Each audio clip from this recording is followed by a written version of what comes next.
Considération additionnelle. Comme la répétition est importante. Jésus dit, en répétant, l'amour croît et la jouissance est redoublée. On apprécie plus ce qui est répété et l'on sent la vie de l'acte qui est répété. Lorsque tu continues tes actes dans ma divine volonté, tu en viens à former la vie de la divine volonté en toi. En répétant tes actes, tu fais croître cette vie et tu l'alimentes. Crois-tu qu'en les ayant répétés quelquefois, tu aurais formé sa vie en toi? Non, ma fille. Tout au plus, tu aurais été capable de sentir son air balsamique, sa force, sa lumière, mais pas former sa vie.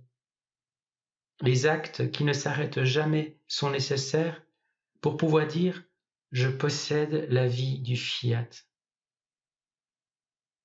Plutôt que d'appeler la créature à vivre d'un seul coup dans ma volonté, je commence à ne l'appeler dans ma volonté qu'occasionnellement.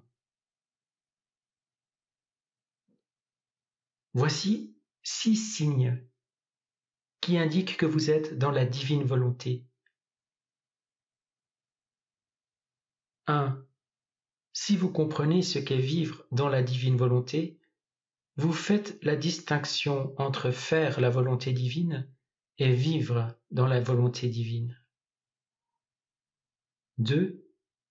Si vous donnez la place d'honneur dans votre âme à la divine volonté. 3.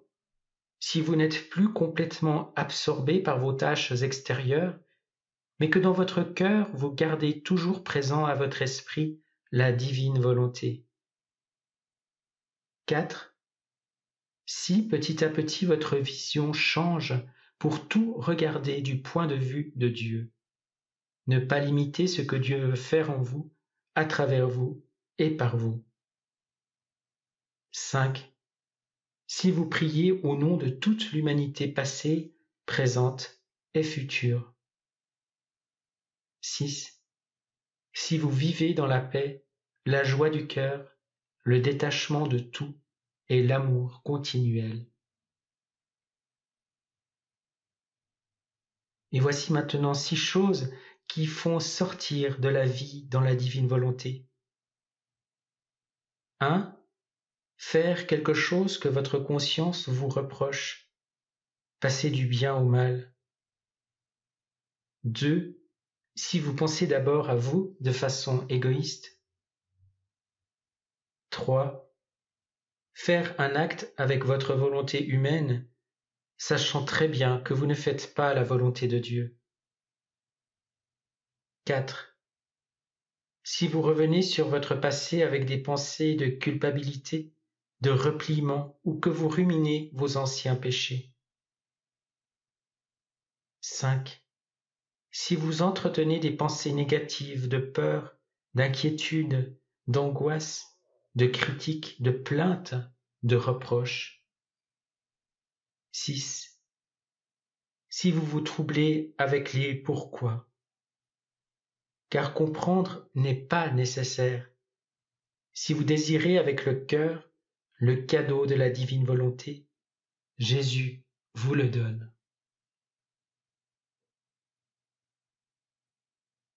Distinction entre sortie intermittente et sortie complète de la divine volonté.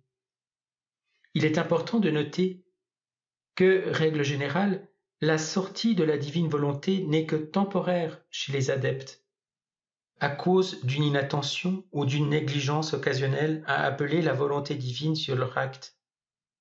Jésus dit, si cet acte ne débute pas dans notre volonté, l'ordre, la sainteté et la beauté sont absents, et il ne peut être signé du sceau de notre volonté comme actes qui lui appartiennent.